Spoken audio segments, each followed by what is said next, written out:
Martin. I'm a 49-year-old male. I started to experience erectile dysfunction of May of 2021 after contracting COVID in November of 2020. Doctor and urologist just gave me Viagra. He did do a blood test. I did have low testosterone, and all he did was give me Viagra, and it only worked once in a while. It was very intermittent. I ended up going to a men's clinic here in Florida. Spent almost $10,000 to take an injection every time I wanted to have sex. I did buy it because I just wanted to be able to do that with my wife. And then I discovered your stuff. I started to do the E smoothies. I do them every day. Nitric oxide. I've been trying to take a much healthier path. No alcohol, no processed foods, nothing, all organic. Exercise 4 to 5 times a week. I play soccer, I play basketball, I also lift weights. And I wanted to get the vaccine pump and start with that as well too, because I figured that was working. The current. So one thing I want to say about Martin's story in particular, before we let him kind of finish what he's talking about, is one thing that we have to keep in mind is that when issues start to occur with your erectile function, the tissue within the erection has started to, just get a little friable or just, not be what it used to be, right? And anytime there's issues with tissue, we really do have to start trying to exercise it. And so if we give the testosterone and we boost our nitric oxide and we do all of those things, we still have the issue that the tissue isn't healing itself, because those things won't necessarily heal the tissue as quickly as if you take the healing process into your own hands. And when I say take the healing process into your own hands, I just want you to just think about it in terms of, a car accident. Let's compare it to a car accident and you break your arm and we have to immobilize it. Well, when ED sets in, when you want your erection to pop up and it's not popping up,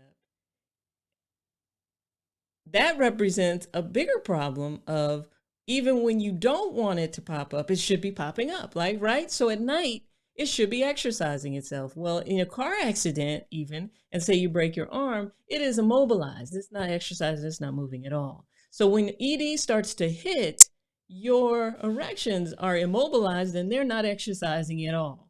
So what typically happens when you take that cast off, the arm is shrunken up and you can visibly see it. Now with your erection, you may not visibly be able to see it yet, but on the inside of it, that tissue is doing exactly what that immobilized arm is doing. It has basically gone, to the point where it's really weak. So after we take our cast off, we go through extensive exercises and therapy and physical therapy to try to rehabilitate the area. Well, you got to rehabilitate the D too. So taking supplements and taking Viagra is part of it, and it may help some, but really ultimately you got to do the exercises. Now, I noticed, Martin, that you said you're thinking about getting a pump.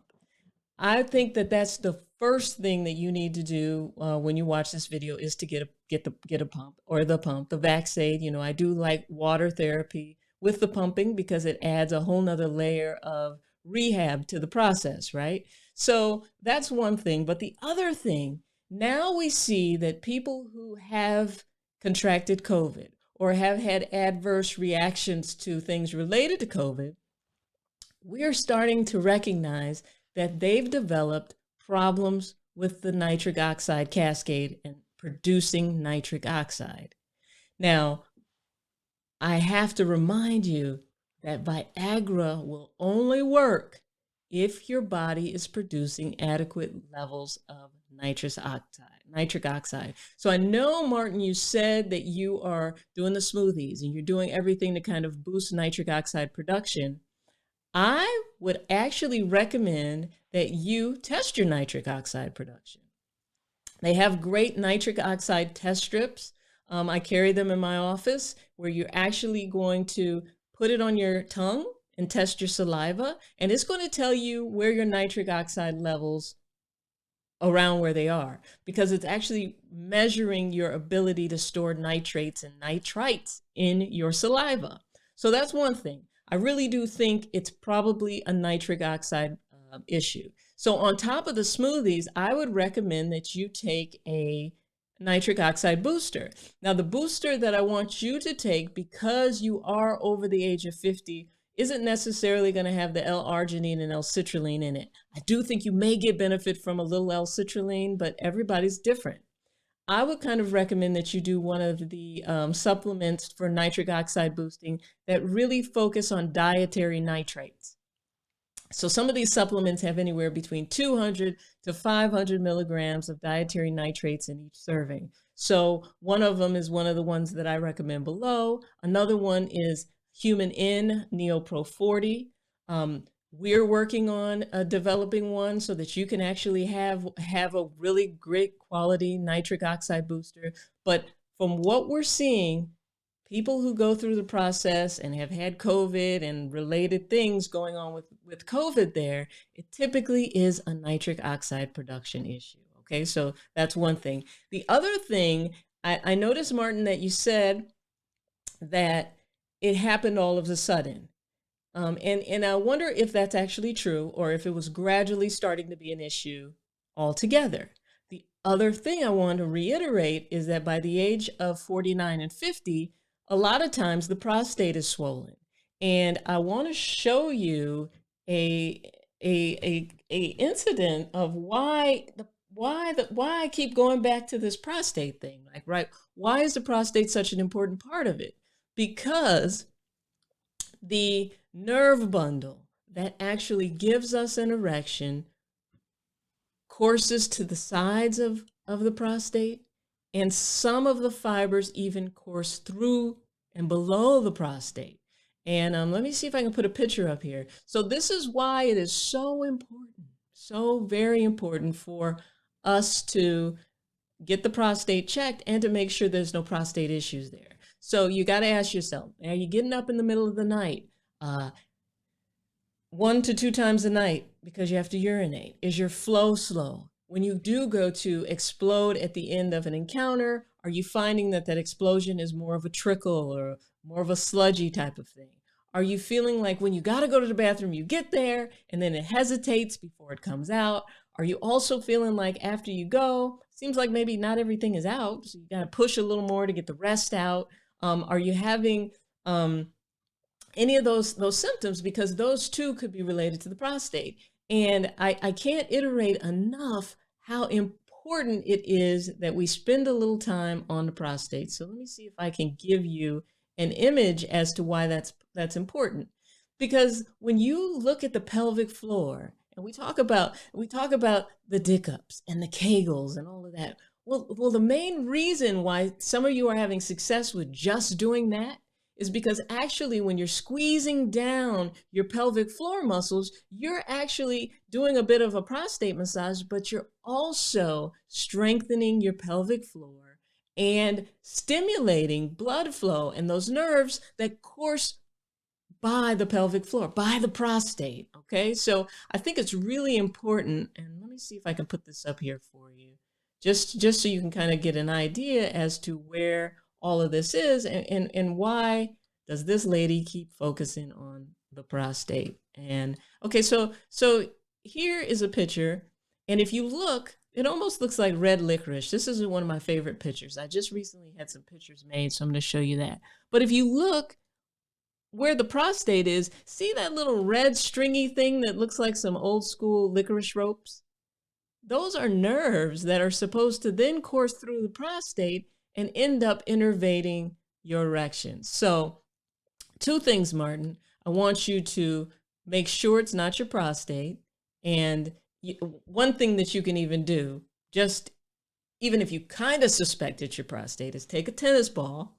You're an athlete, so you've got this stuff at your disposal. Take a tennis ball and sit on it and put the tennis ball right in that area in between your anus and where your testicles end.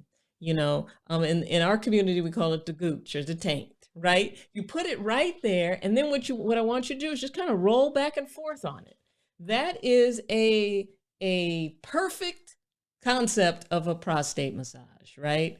When you think of a prostate massage and a prostate massager, I want you to think of it like ladies think about a vibrator. If it vibrates, it can be a vibrator, right? So if you can actually use this to actually stimulate the prostate in any way, we can consider it a prostate massager. So you actually would be taking a tennis ball or a racket ball, and you would actually just be putting your weight on it and just on a hard surface, and you would just be kind of rolling it back and forth. When you're rolling it back and forth between that area, in between, in between where your testicles end and where your anus ends, this is kind of the point right here. You're rolling it back and forth in this area. Then what you're actually doing is an external prostate massage, right?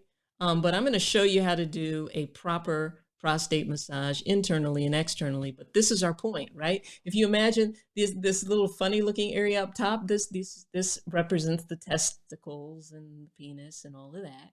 This is a nice schematic. And that blue spot in the middle represents where on the outside of your body corresponds to the prostate internally, right? Because what we got to keep in mind is not everybody's going to feel comfortable going internally for the prostate massage, and I'm okay with that. I mean, it's because you can actually have pretty good results going externally, and this black area represents the anus, right? So I would say, Martin, two things. Yes, get a pump. Yes, yes, yes. Let's think about your prostate.